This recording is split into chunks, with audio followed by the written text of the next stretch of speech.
जय महाराष्ट्र, मी फराह खान. आपला लोकप्रिय कार्यक्रम राजमंत्रमध्ये तुमचं स्वागत. आजही अनेक वेगवेगळ्या विषयांवर पंडितजींशी आपल्याला बोलायचंय आणि नेहमीप्रमाणेच पंडितजी राजकुमार शर्मा आपल्या सोबत आहेत. पंडितजी, आपका स्वागत है इस शो में. धन्यवाद. पंडित जी, हमें कई भी विषयों पर चर्चा करनी है, जिसमें से पहला तो हमारे सीएम जो है देवेंद्र फडणवीस जी, उनकी कुंडली के बारे में हम डिस्कस करेंगे. उसके अलावा महाराष्ट्र का भविष्य, महाराष्ट्र में जो स्ट्राइक्स हो रहे हैं उस पर भी हम बात करेंगे, और उसके अलावा मॉनसून जो अभी आने वाला है उस पर भी आपकी भविष्यवाणी जानेंगे हम.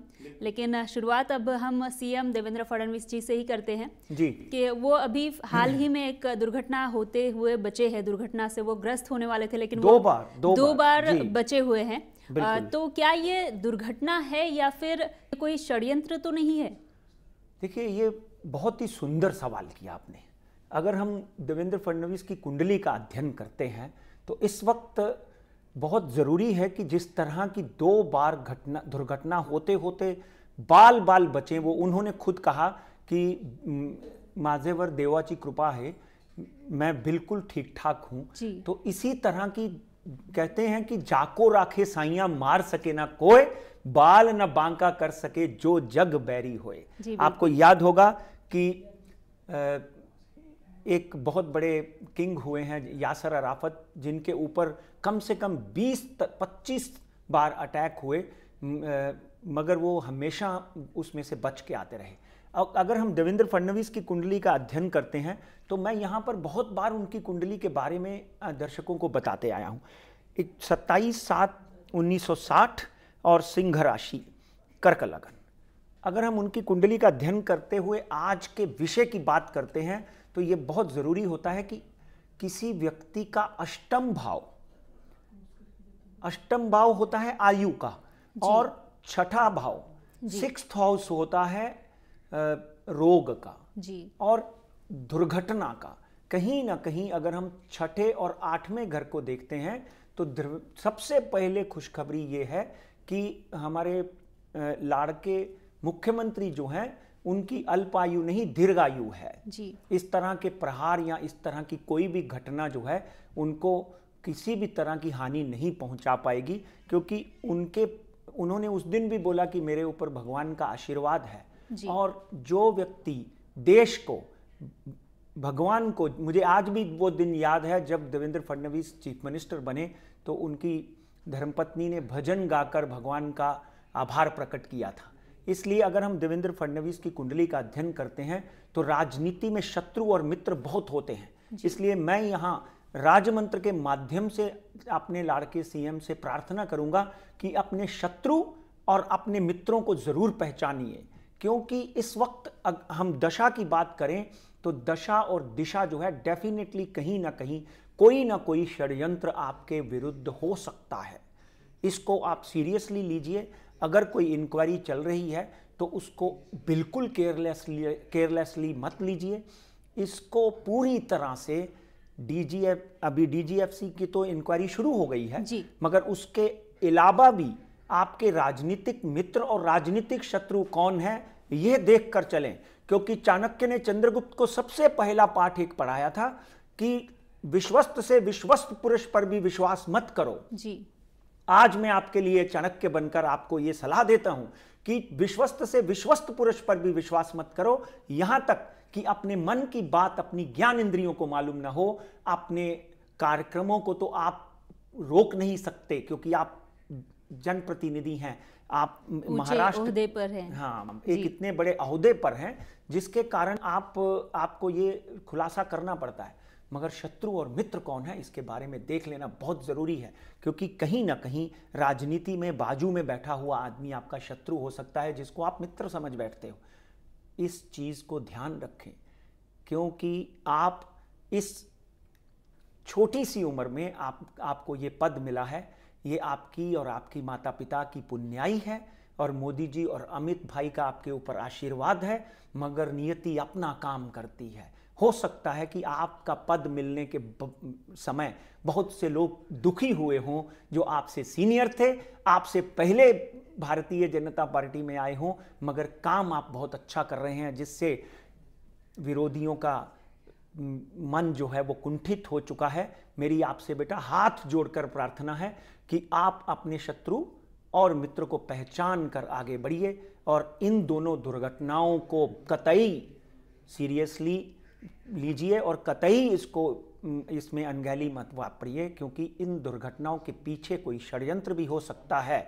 बुध में गुरु, उसके बाद में राहु केतु, आपकी प्लेसमेंट देखी जाए तो डेफिनेटली कहीं ना कहीं आप इस बात को बहुत बड़े सवालिया चिन्ह के अंदर डालिए, क्योंकि ये दुर्घटना अगर आप अच्छी तरह से देखेंगे तो डेफिनेटली ये दुर्घटना हो सकती है। क्या किसी का षड्यंत्र तो नहीं, इस बात को नकारा नहीं जा सकता। इसलिए यही सलाह है आप, और आपको दीर्घायु का आशीर्वाद है। शुभम करोति कल्याणम आरोग्यम सुख संपदा। हमारे साईं और मौला आपके ऊपर मेहरबान रहें। आप जिस तरह से महाराष्ट्र के लिए, महाराष्ट्र की भूमि के लिए दिन रात एक कर रहे हैं, उसके लिए आपका अभिनंदन और आपको बहुत बहुत बधाई।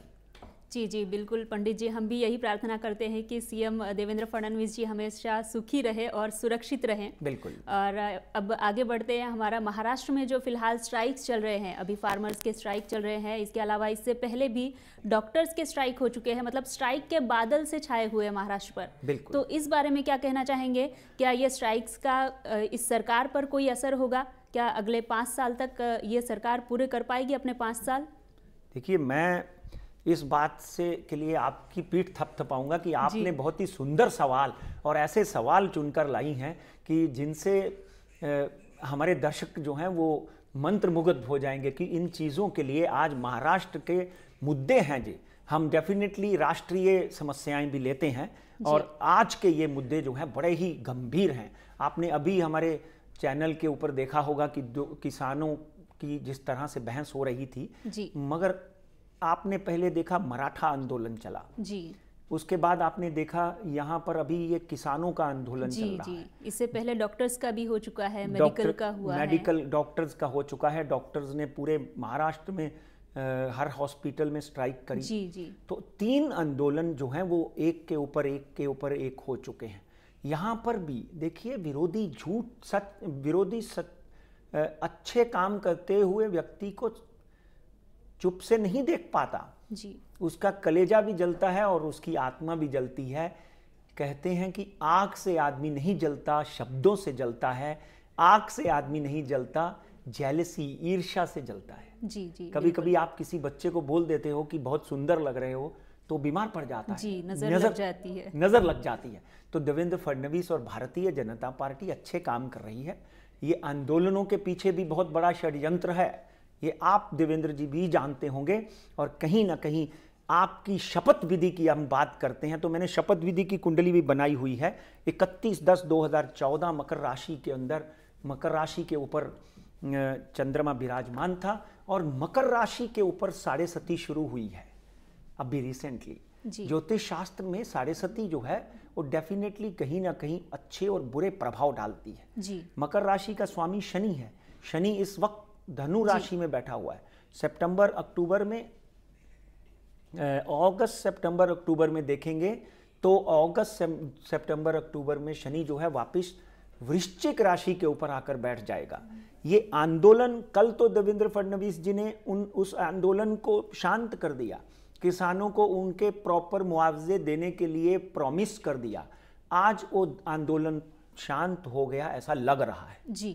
पर एस्ट्रोलॉजिकली भारतीय जनता पार्टी और उनकी शपथ विधि, जो इनकी दोनों की सरकार है, शिवसेना एंड भारतीय जनता पार्टी की जी, और देवेंद्र फडणवीस की कुंडली, इन सबका जब हम अध्ययन करते हैं तो एक बात सामने नजर आती है कि कुछ महीनों के बाद, विशेषतर नवंबर दिसंबर 2017 के बाद it is very much possible कि अगले साल जुलाई के पहले पहले महाराष्ट्र में, गुजरात के साथ साथ में इलेक्शन शुरू हो जाए जी। यानी मिड टर्म पोल। आपने सवाल किया कि क्या ये सरकार 5 साल काटेगी? जी हाँ, यही था ना सवाल? जी हाँ, पूरे कर पाएगी? हाँ, तो मुझे नहीं लगता है कि पूरे कर पाएगी, क्योंकि कहीं ना कहीं अगर हम इनके साथी शिवसेना को देखते हैं तो शिवसेना भी कहीं ना कहीं भारतीय जनता पार्टी के साथ में दुखी है। कोई ना कोई बहाना लेकर या तो सामना में अटैक करती रहती हैं, या भारतीय जनता पार्टी ने उनको प्रॉपर जगहें नहीं दी, कैबिनेट नहीं दिए, रैंक नहीं दिए, अभी तक किसी भी जैसे बड़ी संस्था है उसके चेयरमैन नहीं चुने गए। तो इन सब चीजों को लेकर इनकी आपसी मतभेद जो है वो और बढ़ सकते हैं। और ऊपर से ये किसानों का आंदोलन, मराठा आंदोलन, डॉक्टरों का आंदोलन डेफिनेटली गले की फांस बन सकती है। इसलिए मैं राजमंत्र के माध्यम से आज ये बात कहता हूं, ये बहुत इंपॉर्टेंट भविष्यवाणी है कि कहीं ना कहीं अप्रैल 2018 से लेकर अगस्त 2018 तक महाराष्ट्र में चुनाव होने के योग बनते हैं। जी जी बिल्कुल। और मुद्दे और भी हैं, हम उस पर डिस्कस भी करेंगे, आपकी भविष्यवाणी भी जानेंगे, जैसे कि मानसून भी है। हाँ। और उसके अलावा भी जो कमोडिटी है, शेयर मार्केट, उस पर भी जानेंगे। लेकिन यहाँ पर वक्त हो चला है थोड़ा सा रुकने का। बिल्कुल। तो या राजमंत्रमध्ये आता आपण थोडंसं थांबूयात। तुम्ही पाहत रहा जय महाराष्ट्र।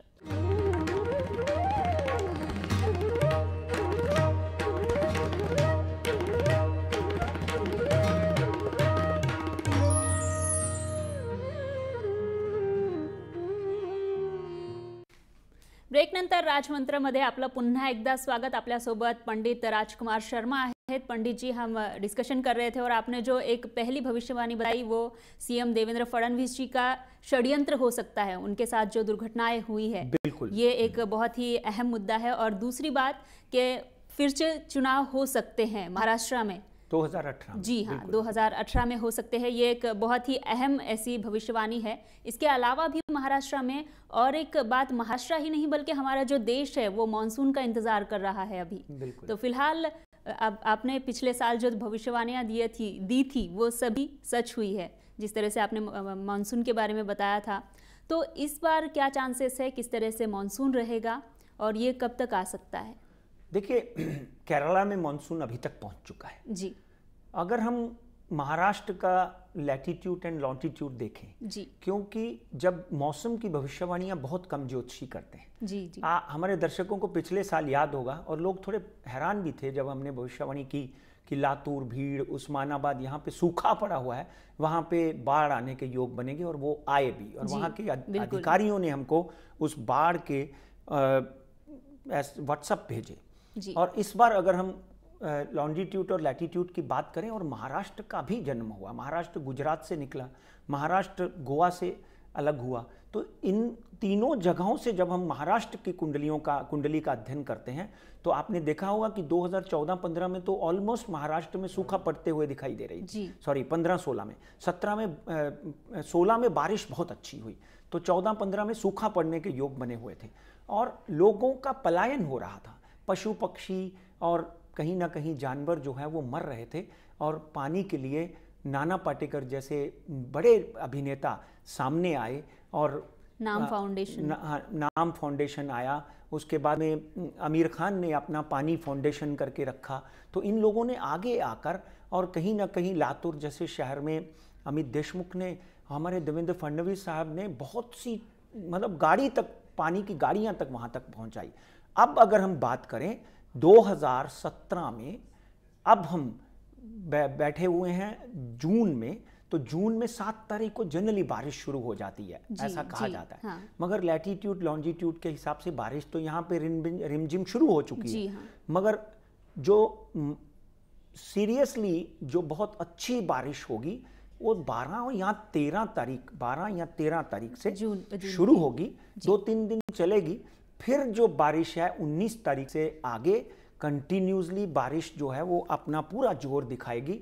जैसे पिछली बार हमने बोला था, इस बार भी महाराष्ट्र के कुछ हिस्सों में, विशेषतर अगर हम जलगांव, औरंगाबाद, उस्मानाबाद, भीड़, इन इलाकों को देखें तो पिछली बार की तरह इन इलाकों में बारिश जो है वो ज़्यादा होगी। क्योंकि और कोल्हापुर, अगर हम वेस्टर्न महाराष्ट्र देखें तो वहाँ पे भी बारिश की कमी नहीं होगी, बारिश अच्छी आएगी। इसकी वजह से किसान प्रसन्न होंगे। मगर आज फिर आपके शो के माध्यम से मैं ये देवेंद्र फडणवीस और वहाँ के सब कलेक्टर साहिबान को और उन लोगों को जो कि एमरजेंसी में काम करते हैं कि अभी से इक्विप्ड हो जाना चाहिए। अगर नालियाँ सफाई नहीं हुए तो दिन रात लगाकर लोगों की सेवा में लगकर ये काम करने चाहिए, क्योंकि आगे आने वाले दिनों में कहीं ना कहीं कुछ हिस्सों में बारिश 2007 जैसी तबाही भी ला सकती है। क्योंकि इंटरनेशनली कहीं ना कहीं क्लाइमेट चेंज जिस तरह से हो रहे हैं उसका इफेक्ट इस बार महाराष्ट्र में दिखने को दिखेगा। महाराष्ट्र, राजस्थान और मध्य प्रदेश, इन 3 स्टेट में बारिश जो है वो अच्छी होगी, मगर कहीं ना कहीं अपना कहर भी बरपाएगी। इसलिए अधिकारियों को, वहाँ की सरकारों को सज्ज रहना पड़ेगा। जी बिल्कुल पंडित जी, सही बात कही है आपने। बिल्कुल उन्हें चेतावनी है एक तरह से कि उन्हें सज्ज रहना है। हाँ, और इसी के साथ में हमें एक और थोड़ा सा ब्रेक लेना है, छोटा सा। बिल्कुल बिल्कुल जी, तो यहाँ पर राजमंत्रामध्ये आपण घेऊयात एक छोटासा ब्रेक। तुम्ही पाहत रहा जय महाराष्ट्र।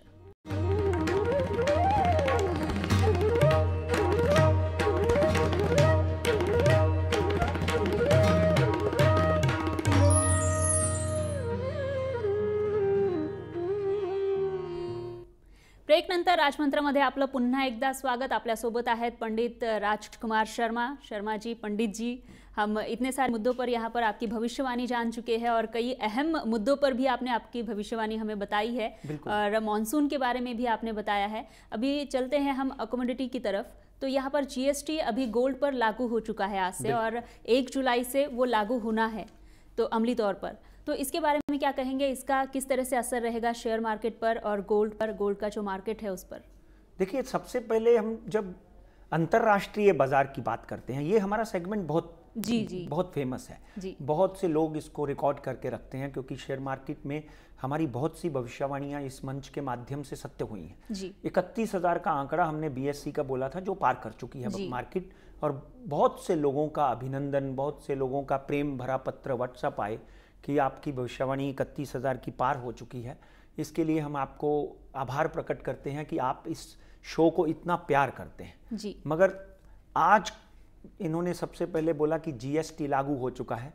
जीएसटी 1 जुलाई से लागू होगा, मगर गोल्ड और ज्वेलरी के ऊपर जीएसटी लागू हो चुका है, ये हमने आज देखा होगा। लगभग इस तरह की घोषणा हो चुकी है और 1 जुलाई से फिर वो लागू होगा। हाँ, मगर मेटल पे लागू हो चुका है जी। अगर आज हम बॉम्बे स्टॉक एक्सचेंज की बात करते हैं, पिछली बार भी हमने बोला था कि बॉम्बे स्टॉक एक्सचेंज अभी भी नीचे आता हुआ दिखाई नहीं देता। हम परसों की अगर Dow Jones, New York stock exchange, Nasdaq की क्लोजिंग देखते हैं तो मार्केट वापस ऊपर गई हुई है। यहाँ पर एक बात तय है कि बॉम्बे स्टॉक एक्सचेंज जो है 31,500 का आंकड़ा पार करती हुई दिखाई देती है, मगर इस वक्त सावधानी की ज़रूरत है, कॉशियस होना पड़ेगा। इतना ओवर ट्रेडिंग, दिन में जो भी आप ट्रेड करते हैं उसको समेट लेने में या दूसरे दिन समेट लेने में ही अक्लमंदी है। बॉम्बे स्टॉक एक्सचेंज बंद हुआ 31,275 के ऊपर और डॉ जोन आपने देखा होगा 200 पॉइंट बढ़ के बंद हुआ। इस हफ्ते की भविष्यवाणी है कि मार्केट 31,500 और नीचे का स्तर जो है वो कहीं ना कहीं 30,800 तक का हो सकता है। But again you have to be little cautious. और निफ्टी की बात करें तो निफ्टी एज यूजुअल मैंने ये प्रेडिक्ट किया था कि 9,700 तक जा सकती है। 9653 के ऊपर निफ्टी जो है वो हमारी फ्राइडे को बंद हुई है एनएससी, और पॉसिबल है कि 9712 का ऊपर का स्तर है और नीचे का स्तर जो है वो वापस जो है 9589 का है। ये लेवल को ध्यान रखें क्योंकि मार्केट एक बार गिरेगी फिर बढ़ेगी। आपने चुनिंदा, क्योंकि यहाँ पर स्क्रिप्ट वाइज मार्केट चलेगी, इस बात का ध्यान रखिए। उस स्क्रिप्ट वाइज को अगर आप मार्केट में देखेंगे तो मार्केट में आप कमा सकेंगे, पर कभी भी कहीं भी 500,000 पॉइंट की अगर वॉलेटिलिटी आती है तो आप खड़े नहीं रहिए, स्टॉप लॉस रख के काम करिए। और अब जो आपने गोल्ड की चर्चा की थी कि गोल्ड में जीएसटी लागू हो चुका है, उसका सकारात्मक असर भारत की अर्थव्यवस्था पर पड़ेगा। और भारत में एमसीएक्स और जिसमें ये ट्रेडिंग होती है गोल्ड और सिल्वर और ऑयल की, कमोडिटी की, उसमें गोल्ड की बात करें तो 29,000 का आंकड़ा गोल्ड जो है वो छू चुका था। यानी कल अगर हम क्लोजिंग देखें तो 29,000 के करीब करीब आकर बंद हुआ। 28,871 नीचे का स्तर गोल्ड का जो है वो 28,700 है। But I see gold touching 30,000 rupees in Indian. 30,000 का एक तोला आपको मिल सकता है अगले 15 से 20 दिन में। अगर अगले हफ्ते की बात करें तो 29,400 तक का गोल्ड का मेरा दायरा है। और सिल्वर की बात करें तो मैं हमेशा, आपको याद होगा 30 जब पिछले से पिछले हफ्ते भी हमने कहा था कि ये 39,000 38,700 दिखाई दे रहा है, इसमें आप 2,000 रुपये कमा सकते हैं। ये बाजार बंद हुआ 40,274 रुपये के ऊपर पर केजी। चांदी की अगर हम बात करें तो चांदी जो है वो नीचे का आंकड़ा 39,500 और ऊपर का आंकड़ा 41,500, अभी भी कमाने के अच्छे दिन हैं गोल्ड एंड सिल्वर। और क्रूड ऑयल जो है वो 3,000 नीचे का स्तर और ऊपर का स्तर जो है 3250 पर बैरल मुझे दिखाई देता है। मार्केट में सकारात्मकता, मोदी जी के फॉरेन ट्रिप, मॉनसून की अच्छी खबरें, जीएसटी, और चलते चलते और एक बात, रुपए का पोजीशन कैसा रहेगा? हाँ, रुपए का पोजीशन मार्केट में देखिए, पिछली सरकारों का तो मैं नहीं कह सकता हूं, मगर 2 साल पहले 68-69 रुपीस था। आज भगवान की दया से 64 रुपीस 50 पैसे पे हमारा रुपया जो है मजबूती से खड़ा है। And it is very much possible that अगले 1 महीने में या 20 से 25 दिनों में ये 63 रुपीज़ में भी मजबूती दिखाए। मगर ऊपर का 65 का आंकड़ा अभी भी बरकरार है, जितनी देर तक हमारे अर्थशास्त्री, हमारे फाइनेंस मिनिस्टर कठोर कदम जो है अंतर्राष्ट्रीय पॉलिसी को लेकर नहीं उठाते। जी बिल्कुल पंडित जी, आपने बहुत ही अच्छी जानकारी दी है, बहुत अच्छी भविष्यवाणियाँ बताई है हमें, और इसलिए आपका बहुत बहुत शुक्रिया। और इस कार्यक्रम में अभी वक्त हो चला है यहीं रुकने का। हम फिर से मुलाकात होगी कुछ नए मुद्दों के साथ में, कुछ नई भविष्यवाणियाँ हम आपसे जानेंगे। तब तक के लिए धन्यवाद। और जाने से पहले यहाँ पर कुछ नाम भी है हमारे पास में। काही लोक आहेत जो हे शो पाहण्यासाठी पाहून आवर्जून नेहमीप्रमाणे हे शो पाहतात आणि त्यांची नावं देखील आपल्यासोबत आलेली आहेत। या लोकांनी आपल्याला ईमेल करून पंडितजींचे आभार मानलेले आहेत भविष्यवाणीसाठी, आणि वेळ झालेली आहे आपण ही नावं डिस्क्लोज करूयात।